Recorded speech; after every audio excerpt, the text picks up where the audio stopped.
Yo, what's up, guys? What's up, y'all? I am ESAI, My name is Cloud the Atlantean. and this is the Sustainable as Fuck podcast. So, a little context on who I am. Like I said, my name is ESAI. I'm an environmental musician and also filmmaker. My name is Cloud the Atlantean. I'm a professional late bloomer, part-time philosopher, lazy environmentalist, and yeah, that's me. And Cloud says he's a lazy environmentalist, but he's worked on some pretty dope projects. You want to talk to him about your Discovery show? Yeah. So I got to work on a documentary for Discovery ID. It was here in Kansas City, and I started off as just a PA helping out around the set. But after they kind of saw my passion for environmentalism and sustainability, I kind of got a more role of an environmental coordinator, which I helped out on the set, make sure everything was like sustainable as possible on what I could control, like making sure we were using reusable water bottles, or like the trash bags we were using were good for the environment. Yeah. And I kept all the recycling and dumped it like in a recycle facility and stuff. So it was just like I just helped out and make sure everything was good for the environment and stuff. Yeah. So that was really cool that I got to do that. That's dope, because I was doing that too unofficially when I was working on Queer Eye, which is on Netflix. You guys check it out. It's a great show. Queer Eye was here for 2 seasons, and I worked on that show for about like 5 or 6 months.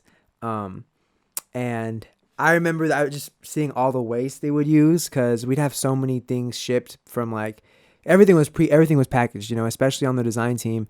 All of like the furniture, the equipment, like everything that we would use as far as like the design team was in like boxes and bags. So like, every week we'd have literally a whole dumpster full of just cardboard boxes and just like, packing materials, which is all pretty much recyclable. So like I would literally take it, like I'd fill up my car and take it to like a recycling center. Yeah. Cause I was like, I just can't, like, it's just so wasteful, And they're so far away, the recycling centers. And they're not, like, they're not easy to access either. Like local ones, you have to drive like an hour really to get to. Ones that'll take up like just mixed recycling. Yeah. Cause a lot of places don't really take mixed recycling. They're super picky. Like I took it, like one day I convinced them to take like one of the, like the trucks or whatever. What is it called? The art truck. Mm-hmm. It's pretty much a big enterprise truck, and we filled it up with just trash. And we were gonna take it to a recycling center, which was like out of our way. And we get there, we waited in line. There was a super long line, and they online it was like a recycling materials place, but it was really just a dump. Yeah. So we get there, and I'm like, hey, how much does it cost to dump our recycling? And they're like, oh, we don't do that. Like, you have to put it in just a dumpster. Like, we only take recycled materials from like the contracted city work. So like we had like a whole entire truck, like boxes and boxes of stuff, and we had to end up just throwing it in the dump, which was like terrible. But it is crazy like how like you don't think about that stuff, and like it has such a huge impact on everything. Like, and there's not an easy way to do it. You have to be super like conscious and specific on it, which like kind of showed me even more. Like, so I've worked on a couple of documentaries that have been like, nonprofit and also sustainability documentaries. Shout out to Nathan. We got to travel all over, Central America and Mexico, working on a few different video projects. And one of them was in February. And I remember we went to Honduras and we were just taking B-roll and drone shots. But there was like their dump, right? And their dump's a little different than here. They just have a huge like piece of like land where they just dump all their trash. Like it could be anything, like glass, metal, like whatever it is. You just dump it all in there and they just burn it all. So you're driving on the highway and you see like this huge field that just burnt to pieces. Like there's literally nothing but like just ashes, and it smells awful, and it's just trash everywhere. And that really made me realize, like, bro, like, this is huge, especially on sets, because sets are like the one place where you have control over a lot, because you pre-produce it and you can figure out solutions to your problems. But yeah, man, that's dope as hell you worked on that. And then some context for myself, I've worked on a couple of TV shows, documentaries, indie films. So I've kind of like been all over the place in the film industry, and it's been really fun. But one of like my main passions is music. We both make music, And I kind of coined the term environmental rapper because a lot of my music has, underlying themes that do with the environment. And like that's the overall purpose. Like I want to push sustainability. I want to push, reducing our carbon footprint and kind of just educating people, which is kind of what really inspired us not only to make this podcast, but to also make like Pangaea Dreams, Right. And Pangaea Dreams is kind of what's powering everything. It's our production company that we started a few years ago, but we're really getting into it really heavy this year. And yeah, like, I don't know, Cloud, what do you think Pangaea Dreams means to you? See, but Pangaea Dreams for me is really just like an outlet for all my aspirations and dreams. I'm really passionate about spirituality in creating things, and new ways to think and innovation. And I feel like environmentalism and sustainability is like the next wave of consciousness. Yeah.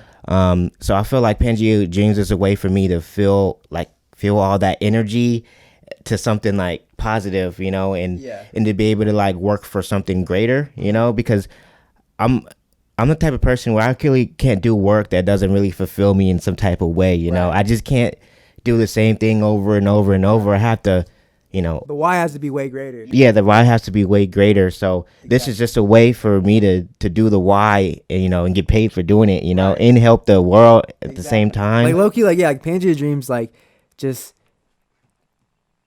in theory could literally like kind of like check all the boxes that I want for it. Oh damn, hold on. Me coming from a background of having parents who are entrepreneurs, like I never really wanted to work a 9 to 5, and I always, usually took the harder route of like I'd rather do it on my own and be broke than to like have to go clock in or work a 9 to 5.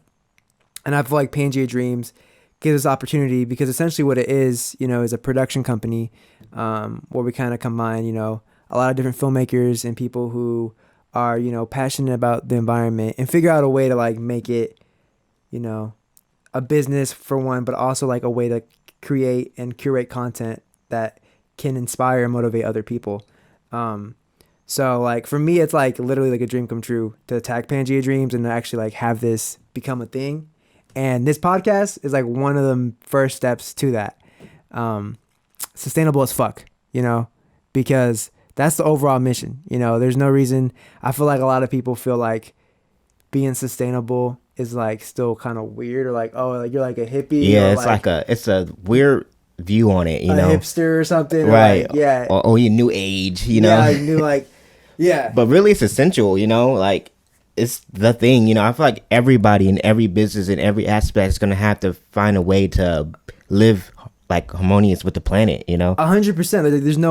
There's no other way to do it. There's literally no options. And it makes sense. Like a lot of the stuff that is seen as new wave to me is just crazy because it's like, how is it new wave if it makes perfect sense and it's more efficient? Right. You know what I'm saying? Yeah. But yeah, that's kind of the whole idea for this podcast. It's like, let's take common people who are like literally like you and your neighbor, and let's talk about how, what their life is like, what it's like to be an environmentalist in 2020 when you are still playing in the game because you have bills, you have, you have rent coming up, you have all these things in your way. It's like, how can you be sustainable? How can you still do your part to help the planet?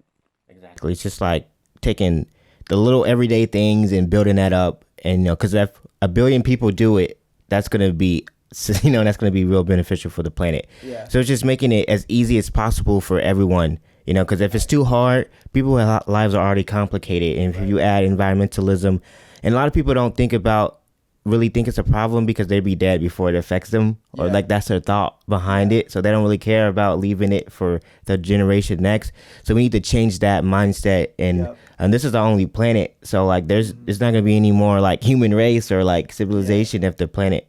Exactly. And it's like the quality of life is a thing too. Like, yeah, like maybe, New York won't flood, like sea levels won't destroy the whole entire US in our lifetime, but like when we're 80 years old, like, do we want to be breathing polluted ass air and like having like asthma and lung problems? Like, no. Like, like actions that we take right now are going to affect us like 50, 60 years from now, So, yeah, and that's not even mentioning our kids or our grandparents or our grandkids. Like, all that stuff is going to be even worse for them. Like, I'm going to feel so guilty. Like, you're going to be like, bro, like, why did you not, like, what was your problem? Like, it wasn't that hard. Like, why didn't you do something, you know? And the thing about it is, like, being someone who lives now, like, it's kind of, we inherit the problems, like, of the past generations, you know? It's not really our fault, but we have to take that. We have to be the generation that takes the action to change it. Yeah. And it makes the most sense because it's like the most unifying thing. It's like everyone has different politics or ideas or whatever, but it's like, hey, like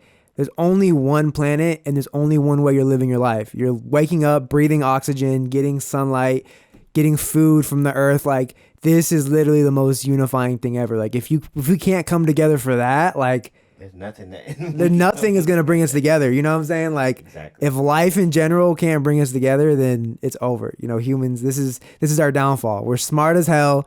We have iPhones, we have AI, but we can't decide to save the one thing that provides us with life. That's what I'm saying. Like we can't just throw our plastic water bottle into a blue bin. Like that's simple. Or just get a reusable water bottle and like that's cheaper in the long run. Like just because it's less convenient. Mm-hmm. Like it's just crazy. But anyways, so this is our idea for the Sustainable just a conversation. As Fuck podcast. What'd you say? It's just a conversation. Yeah. It's just opening conversation about how you can implement sustainability. Exactly. So that's it. This is the Sustainable as Fuck podcast, episode number 1, a conversation, an introduction of who we are, and we're gonna have some pretty interesting topics coming up. Our next episode, I think, is gonna be the carbon footprint of sex. We have a couple of other ones talking about lazy environmentalism and other stuff like that. So if you guys like this, make sure to follow Pangaea Dreams, and also we're gonna put this podcast somewhere. But for sure, subscribe to YouTube at Pangaea Dreams, and subscribe or follow our Instagram account, Pangaea Dreams. And yeah, that's all I have. Yeah. Follow me at Cloud Atlantean. Yes, follow Cloud at Cloud the Atlantean. Follow ESAI at ESAI Science. All that stuff's going to be on the screen or in the bio somewhere. But until next time, drink more water. Recycle. And... well, don't recycle, reduce. That's the main thing. We don't. Yeah. Oh, wait, is it reuse? It's definitely reduce. Reduce. Reduce is number 1, then it's reuse. Yeah. Or is it recycle, then reuse? It's recycle, reuse, reduce. Or is it reduce, reuse, recycle? Does that make sense? I'm confused now. Me too. All right. See you later.